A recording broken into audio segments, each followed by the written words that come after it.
lately, I have been encouraged by the fact that the young people, the students, have resumed leadership, which I was afraid that they had given up during the McCarthy era.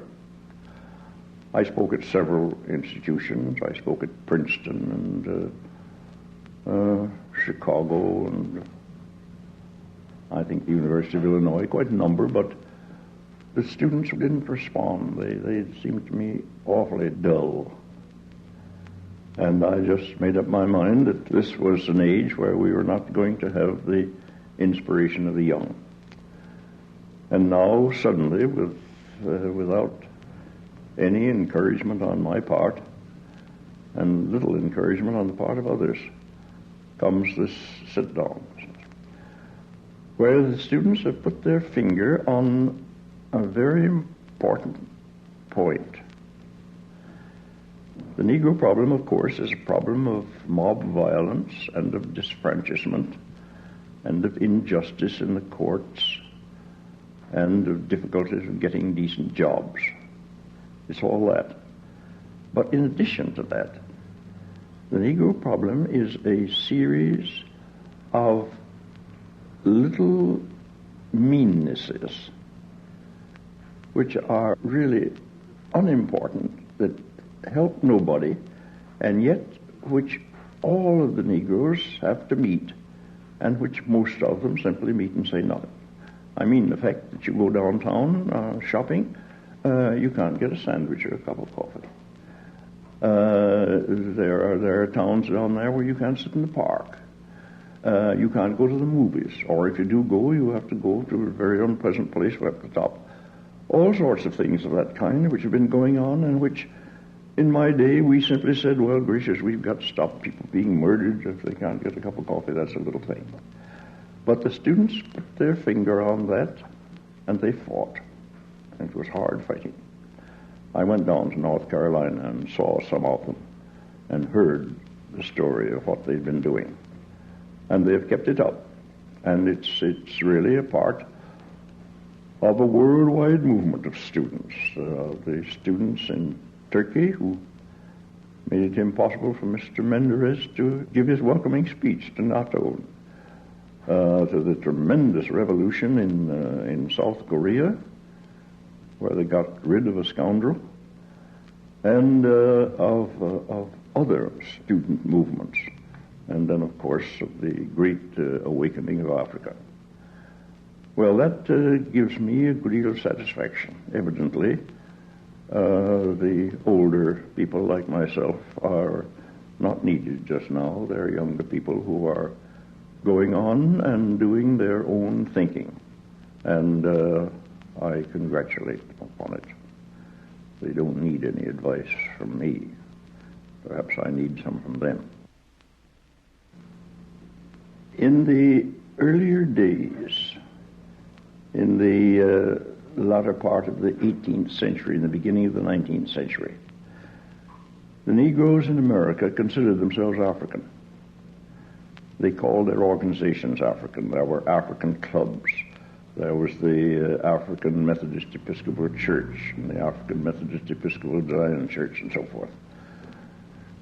Then there arose a movement among the whites to help them return to Africa. And the Negroes suddenly realized that what they were doing was to get rid of the free Negroes and of the more intelligent Africans so that they could have only Negro slaves here. So there came a tremendous revulsion of feeling. And from the middle of the 19th century on, there was one thing that the American Negroes were determined not to do, and that was to return to Africa. Anybody that talked about return to Africa was not in good odor. Then there came the efforts in Liberia and so forth, which were pretty difficult, and Sierra Leone. Bishop Turner, Bishop of the African Church, tried to encourage some migration to Africa, but didn't succeed. And then with my Pan-African Congress movement, there came the idea that American Negroes, having better chance at education and so forth, could help the African. But that was bitterly opposed by the colonial powers. They didn't want any American Negroes out there stirring up trouble. And the Negroes in America were not particularly enthusiastic. For instance, the NAACP supported the first two Pan-African Congresses, but not the others, because, as some of the trustees said, we've got enough problems here in the United States without going to Africa to look up others. So that there wasn't much American Negro support for the Pan-African movement.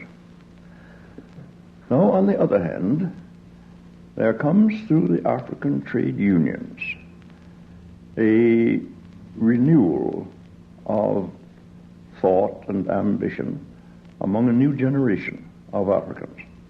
When the African members of trade unions met in Paris with the trade unionists of the world, they found, to their surprise, and they fought it, that the English trade unions, for instance, wanted to speak for the African trade unions. Well, the African trade unions said they were there and they're perfectly able to talk for themselves. And they won. And that was the reason for the split that came in the trade union movement. Meantime, the Africans there asked for a fifth Pan-African Congress, and that's the reason that fifth Pan-African Congress began. Now, they were the people that went back to Africa and began this new movement. And today, the leadership of the Negro race is going to come from Africa and not from America or the West Indies. In fact, they are going to inspire work here that we haven't been doing. And for that reason, you have this tremendous beginning of independence and autonomy and freedom from white rule in Africa. Now, on the other hand, the American Negroes have become very much American. And a good many of the American Negroes see now a chance in Africa to make money. And of course, the whites have always seen that chance.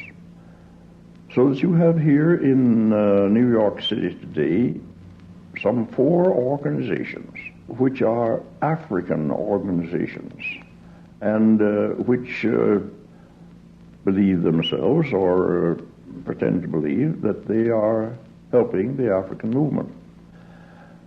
As a matter of fact, most of them are trying to help American investors get in on the ground floor in Africa. And that I've tried to set myself against. Africa needs capital, but what I've said, I broadcasted from China last year, you need capital, and you must save your own capital just as much as possible. And you must avoid getting capital from the United States, which is going to tie you down so that you will be unable to be really free if you are part of the investment system. That if you can get capital from the Soviet Union at 2%, you ought to get it. If you can get it from China, help of that sort. The point is to get capital, but to get it as cheaply as possible, save it for yourself, and not tie yourself up by spending a whole lot for consumers' goods that you haven't gotten on for a long time. Without refrigerators or automobiles in Africa. You can get on a little further than that. And for that reason, I'm not a member of any of these African organizations and haven't been asked to be a member.